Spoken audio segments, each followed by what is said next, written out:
de changer le mode de déplacement.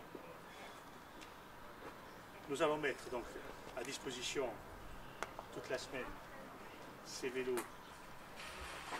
La communauté d'agglomération, vous le savez, est en charge des déplacements.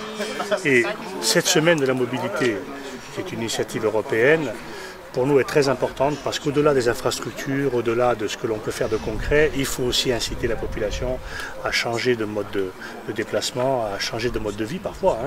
Et donc c'est le plus difficile à faire. Il faut changer les comportements des usagers au quotidien, c'est le plus difficile à faire. Donc on a pensé qu'effectivement, à côté de tous les efforts que nous faisons sur le collectif, qui est notre base, je dirais, d'action, sur laquelle je pense que la CAB est plutôt très bonne en matière de déplacement en commun, je dirais, là nous avons voulu aussi axer sur l'individuel, le vélo, nos vélos électriques, parce que ça nous paraît être vraiment une solution adaptée à un territoire comme le nôtre, qui n'est pas plat, on le sait, on a des difficultés parce qu'il y a des pentes, etc. Donc le vélo simple, on a du mal à le faire, je dirais, prendre en compte par la population, quel que soit son âge, son état de santé, etc. Alors que le vélo électrique, c'est de tout confort, quel que soit son niveau sportif, et ça permet d'initier des choses. Alors, il est vrai qu'aujourd'hui, c'est une étape de sensibilisation. Nous allons initier cette démarche pendant cette semaine. Nous allons aussi financer l'achat de 5 vélos avec une borne pour nos agents, nos propres agents, pour leur déplacement de service.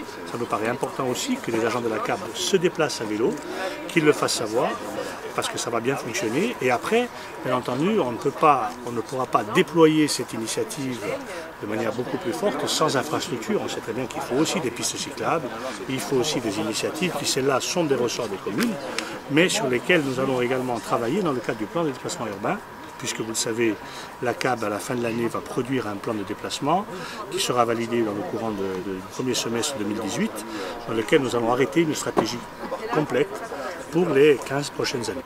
Dernière initiative que nous avons prise, c'est de rentrer en contact avec les gros employeurs du territoire afin qu'ils incitent eux-mêmes leurs employés, notamment la journée du 20, mercredi 20, qui est la journée où on demande de bouger autrement aux citoyens.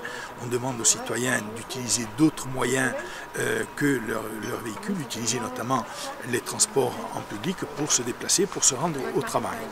Alors, sans qu'on rentre dans le détail, il y a évidemment des parkings relais qui ont été aménagés soit par la ville de Bastia, soit pour les chemins de fer, en périphérie notamment de la gare de Fouriane. Donc il est demandé aux citoyens et à travers les entreprises aussi, les salariés, de se rendre à leur travail, donc le 20, par d'autres moyens que la voiture, je me répète. La ville de Bastia organise une journée de sensibilisation samedi 23, et elle va expérimenter pendant la journée, donc le samedi 23, sur un circuit, la piétonisation. Donc en gros c'est le centre-ville, le centre ancien, dans lequel on pourra évoluer avec d'autres moyens de transport. Il n'y aura pas de voiture, mais des vélos électriques, peut-être des trottinettes, peut-être d'autres moyens alternatifs à la voiture, la marche à pied aussi évidemment.